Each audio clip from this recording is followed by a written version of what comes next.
नमस्कार, स्वागत है आपका सत्यहिंदी.com के खास कार्यक्रम सुनिए सच में। मैं हूं नीलू व्यास और इस प्रोग्राम के जरिए आप तक पहुंचाती हूं दिन भर की बड़ी खबरों का विश्लेषण। तो चलिए शुरुआत करते हैं आज की हेडलाइन से।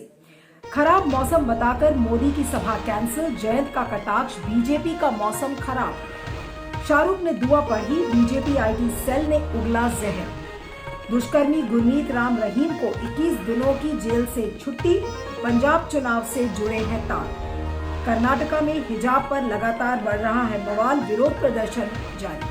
शुरुआत करते हैं हमारी आज की पहली बड़ी खबर से और वो खबर जुड़ी हुई है उत्तर प्रदेश के चुनाव की। आज प्रधानमंत्री नरेंद्र मोदी को बिजनौर जाना था और जहां पर उनकी एक फिजिकल रैली थी, यानी कि आमने सामने वो रैली थी और वहां पर उनको फिजिकली मौजूद होना था। लेकिन अचानक से ये खबर आई कि उनका हेलीकॉप्टर उड़ नहीं पा रहा है क्योंकि वहां का मौसम खराब हो गया है, जिसके चलते उनकी टीम ने ये डिसाइड किया कि अब प्रधानमंत्री नरेंद्र मोदी फिजिकल रैली नहीं बल्कि वर्चुअल रैली करेंगे। जो फिजिकल रैली थी वो 11:30 बजे का उसका टाइम था, लेकिन अचानक से ये पता चला कि वहां पर सब बड़ी बड़ी स्क्रीन्स लगाई जा रही हैं और वहां पर वर्चुअल रैली 12:30 बजे प्रधानमंत्री नरेंद्र मोदी करेंगे। वहां पर योगी आदित्यनाथ पहुंचे हुए थे बिजनौर में, लेकिन क्योंकि ये फिजिकल रैली को बदलकर वर्चुअल रैली में कर दिया गया तो जो विपक्षी दल है उन्हें एक मौका मिल गया और उसमें जयंत चौधरी जो कि राष्ट्रीय लोकदल के अध्यक्ष हैं, उन्होंने ट्वीट किया और ट्वीट करके उन्होंने ये कहा कि बिजनौर में धूप खिली है। वहां की धूप का नजारा उन्होंने दिखाया, वहां का टेम्परेचर चार्ट दिखाया कि देखिए 18 डिग्री टेम्परेचर है।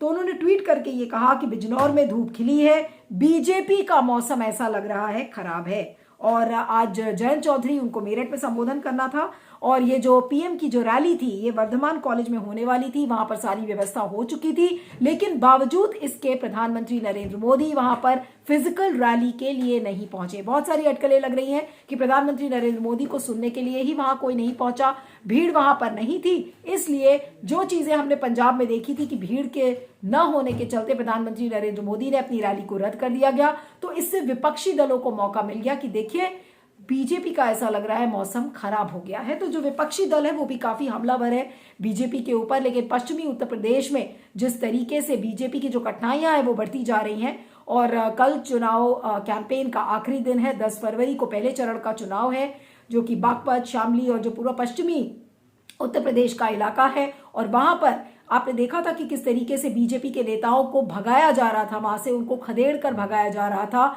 तो वो इस बात का संकेत है कि बीजेपी के लिए अच्छी दिशा में चीजें नहीं चल रही हैं, खासकर पश्चिमी उत्तर प्रदेश की अगर हम बात करें तो वहां पर बीजेपी अपने घिसे पिटे पुराने मुद्दे कैराना और मुजफ्फरनगर दंगे जैसे चीजें उठाकर लेकर आ रही है। एक तरफ बीजेपी ये कहती कि देखिए हमने 5 साल में विकास किया, तो अगर 5 साल का विकास के बारे में बीजेपी इतनी आश्वस्त है तो पुरानी चीजों को बीजेपी क्यों उखाड़ रही है। तो ये सारी चीजें कुल मिलाकर ये बताता है कि जो विपक्षी दल है उनका जो इस समय मनोबल है वो काफी बढ़ा हुआ है। उनको ये लगता है कि इस समय बीजेपी की हार निश्चित है।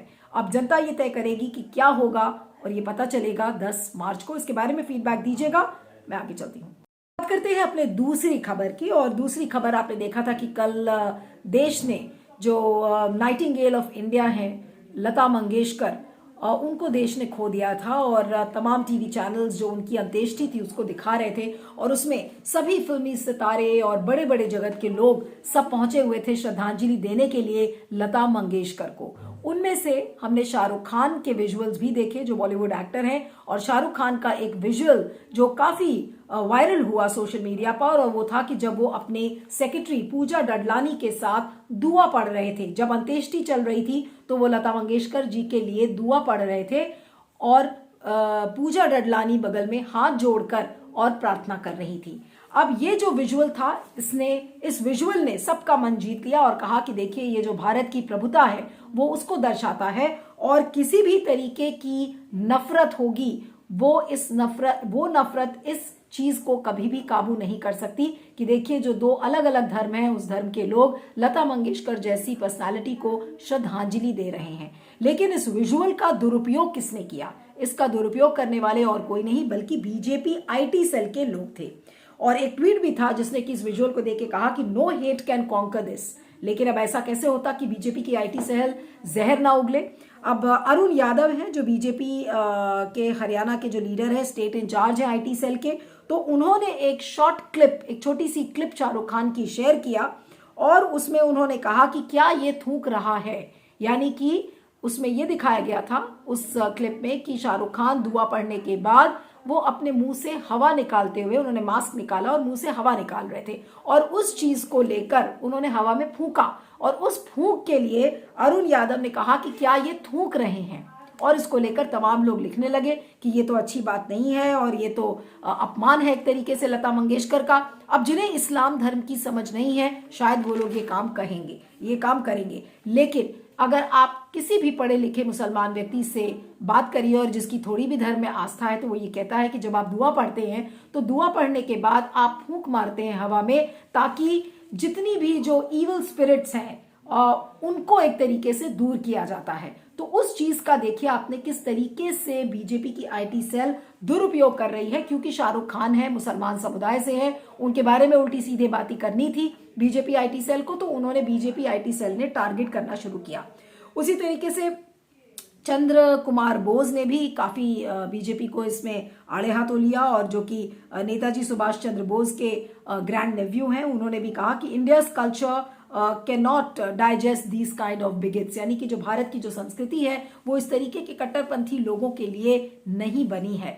और इसको लेकर काफी आलोचना भी हुई और बाद में अरुण यादव ने कहा कि मोदी और योगी विरोधियों को ये मेरे देश हित में काम करना ऐसा लग रहा है कि पसंद नहीं आ रहा है, क्योंकि उन्होंने कहा कि मैंने तो एक सवाल पूछा था कि क्या ये थूक रहा है और लोगों को इतना बुरा क्यों लग रहा है। तो सवाल ये उठता है कि एक ऐसे मौके पर जब पूरा देश लता मंगेशकर को श्रद्धांजलि दे रहा है, उस समय बीजेपी की आईटी सेल हरियाणा की क्या कर रही है, वो जहर उगलने का काम कर रही है। और क्यों?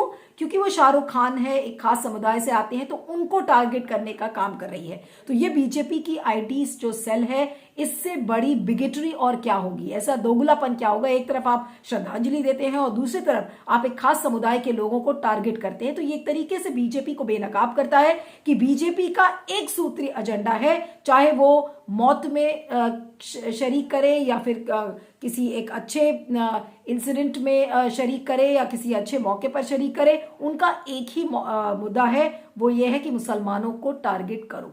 और इसीलिए शाहरुख खान को भी यहाँ पर टारगेट किया गया। और ये आईटी सेल वाले जो अरुण यादव जी हैं, उनको शायद बहुत अच्छे से पता था कि आज तो सबकी निगाहें उनकी ट्वीट पर ही रहेंगी और अगर वो इस तरीके का ट्वीट लिखेंगे तो देखिए कितनी चीजें वायरल होंगी। और वही चीज ये हुई कि शाहरुख खान को उसमें टारगेट करा गया। अब इससे क्या दिखता है कि पूरा देश, पूरा विश्व जब लता मंगेशकर को श्रद्धांजलि दे रहा है, तो यहाँ पर बीजेपी ने अपना अपमान खुद ही करवा लिया अरुण यादव जैसे व्यक्तियों के ट्वीट के जरिए। तो अब ऐसे में आप क्या कहेंगे? बहुत ही शर्म से सिर झुकने को होता है जब आप भारत की बात करते हैं कि एक तरफ भारत अपनी प्रभुता और अखंडता की बात करता है और दूसरी तरफ भारत में जो बीजेपी की आईटी सेल है वो इस तरीके की घिनौनी हरकतें करती है। इस पर फीडबैक दीजिएगा, मैं आगे चलती हूँ। खबर में बात करते हैं डेरा प्रमुख गुरमीत राम रहीम की। जी हाँ, एक बड़ी खबर आ रही है कि दुष्कर्म और हत्या के केस में सजा काट रहे गुरमीत राम रहीम सिंह अब 21 दिनों की फरलो उनको मिलने जा रही है, यानी कि उनको एक 21 दिनों के लिए जेल से छुट्टी मिलेगी। रोहतक की सुनारिया जेल से वो बाहर निकलने की ऐसा बताया जा रहा है कि वो तैयारी में है। सबसे पहले वो सिरसा डेरा जाएंगे और इससे पहले भी उनको पैरोल मिली है। उनकी बताया जाता था कि उनकी तबीयत ठीक नहीं है, हॉस्पिटल जाने के आधार पर और उस एक्सक्यूज पर उनको पैरोल मिली है, लेकिन फरलो यानी कि जो लंबी छुट्टी है वो पहली बार मिली है। अब जो ये इनको लंबी छुट्टी मिली है, इसे पंजाब चुनाव से जोड़कर देखा जा रहा है कि पंजाब में चुनाव है, इनकी फॉलोइंग बहुत ज्यादा है, तो क्या बीजेपी उनको इस चीज के लिए इस्तेमाल करेगी? बहुत सारी चीजें हैं, या जो विपक्षी पार्टीज हैं या जो और भी राजनीतिक दल हैं, वो किस तरीके से गुरमीत राम रहीम सिंह का जो यूज है वो कैसे करेंगे, क्योंकि उनकी फॉलोइंग है। और अगर वो किसी पार्टी के फेवर में बोलेंगे कि आप इस पार्टी को फेवर करो या आप इस पार्टी को वोट दो, तो हो सकता है कि फॉलोअर्स उन्हीं की बात माने। तो इस चीज से पंजाब चुनाव से जोड़कर इनके पैरोल को देखा जा रहा है। और ये भी बताया जा रहा है कि उनके डेरे पर ऑलरेडी बहुत सारे जो उनके अनुयायी हैं उन्होंने पहुंचना शुरू कर दिया है, ये जानकर कि देखिए डेरा प्रमुख वहां पर पहुंच रहे हैं। अब सीबीआई की जो विशेष अदालत थी, अगर आपको याद हो तो 2017 में उनको दोषी पाया गया था, जिसमें कि 20 साल की उन्हें सजा सुनाई गई थी। और इसके पहले जैसे मैंने बताया कि फरलो उनको पहली बार मिली है, लेकिन पैरोल पे वो कई बार बाहर आ चुके हैं बीमारी के चलते। लेकिन अब देखना ये होगा कि क्या पंजाब चुनाव में गुरमीत राम रहीम सिंह का इस्तेमाल कैसे करते हैं राजनीतिक दल, और किससे ये ज्यादा क्लोज पाए जाते हैं, ये सारी बातें निकल कर आएंगी। लेकिन इससे एक बात साफ है कि किस तरीके से धर्म और राजनीति का बिल्कुल एक अटूट संबंध है। जब चुनाव आते हैं तो जितने भी दोषी होते हैं उन्हें भी बाहर कर दिया जाता है किसी न किसी बहाने। क्यों? क्योंकि वो आपको चुनाव में मदद करते हैं। अगर आज पंजाब चुनाव से गुरमीत राम रहीम सिंह के जेल से छूटने के तार अगर जोड़े जा रहे हैं तो उससे साफ पता चलता है कि गुरमीत राम रहीम सिंह, क्योंकि उनके फॉलोअर्स, उनके अनुयायी बहुत ज्यादा हैं, इसलिए राजनीतिक दलों को उनका सहारा लेना ही पड़ेगा। इस वजह से 21 दिनों की छुट्टी उन्हें दी गई है। अब आप इसे कैसे जोड़ेंगे? आज 7 तारीख है और 21 दिन मतलब 28 फरवरी तक उनको ये फरलो मिली है। 20 फरवरी को पंजाब में चुनाव है, यानी कि पंजाब का चुनाव बीत जाएगा और उसके बाद वो वापस जेल जाएंगे। तो इसके तार पंजाब चुनाव से सीधे सीधे जोड़े जा रहे हैं। लेकिन देखना यह होगा कि किस तरीके से वो राजनीतिक दलों की मदद करते हैं। इस पर फीडबैक दीजिएगा, मैं आगे चलती हूँ। अगली खबर में बात करते हैं कर्नाटका में उडुपी के कंडापुर में चल रहे हिजाब के ऊपर विवाद के बारे में।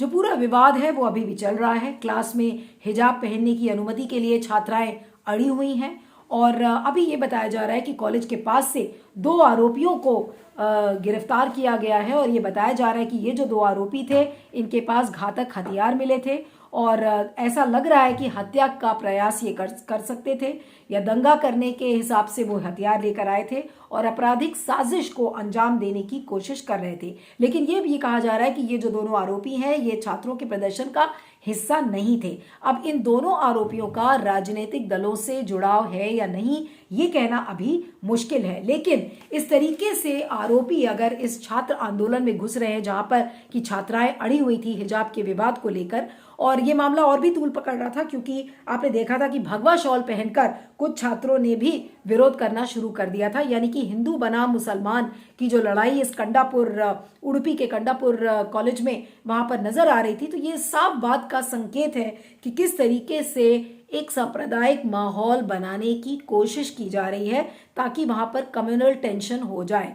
हिजाब को लेकर फिर कोई भगवा शॉल पहन कर आता है, उसको लेकर इस तरीके की बातें हो रही हैं। लेकिन जिस तरीके से इन आरोपियों को पकड़ा गया है जिनके पास हथियार हैं और वो प्रदर्शन करने के मामले में उनको गिरफ्तार किया गया है, तो कहीं ऐसा तो नहीं कि इसको लेकर कोई भड़काऊ दंगा या कुछ इस तरीके के सांप्रदायिक दंगे की पॉसिबिलिटी भी हो सकती है और इससे हम अभी इनकार नहीं कर सकते। लेकिन जिस तरीके का माहौल वहां पर उडुपी के कंडापुर में बनाने की कोशिश की जा रही है एक हिजाब को लेकर, तो ये साफ दिखाता है कि बीजेपी भी चाहती है कि इस तरीके के मामलों को वो उबाल कर रखे ताकि इसकी गूंज यूपी के चुनाव में सुनाई पड़ती रहे कि अगर आप हिजाब की बात आप कर्नाटक में करेंगे तो जाहिर सी बात है कि जो उत्तर प्रदेश का मुसलमान है वो भी एक तरीके से कंसोलिडेट होगा, क्योंकि वहां पर कर्नाटका में एक तरफ भगवा शॉल पहनकर लोग छात्र प्रदर्शन कर रहे हैं और दूसरी तरफ छात्राएं अड़ी हुई हैं जो हिजाब को लेकर हैं। तो जिस तरीके की इशू को लेकर पोलराइज हो सकता है उसका सीधा सीधा जुड़ाव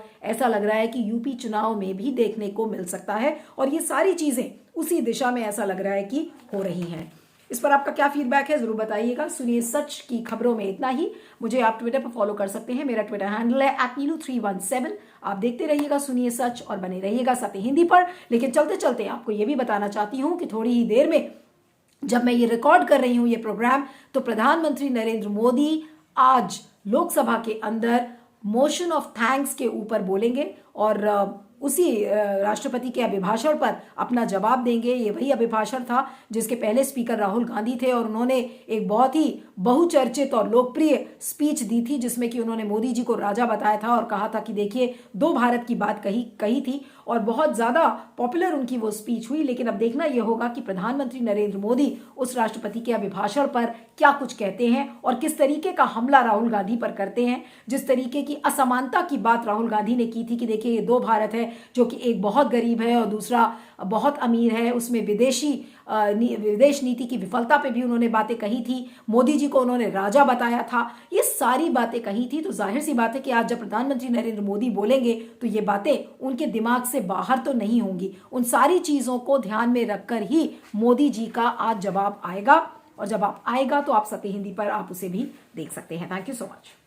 सत्य हिंदी का ऐप डाउनलोड करें गूगल प्ले स्टोर पर।